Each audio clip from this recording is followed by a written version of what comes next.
America இந்திய வர்த்தக உறவை ஒரு இந்தியர் முறித்துவிட்டதாக ட்ரம்ப் பகிரங்கமாகச் சொன்னது ஏன் தெரியுமா? அவர் கோபப்பட காரணம் என்ன?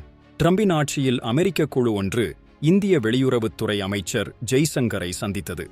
அப்போது அவர்கள் ரஷ்யா மற்றும் ஈரானிடமிருந்து எண்ணெய், ஆயுதங்கள் வாங்குவதை நிறுத்த வேண்டும், சர்வதேச விவகாரங்களில் அமெரிக்காவுக்கு ஆதரவாகச் செயல்பட வேண்டும் என பல நிபந்தனைகளை முன்வைத்தனர்.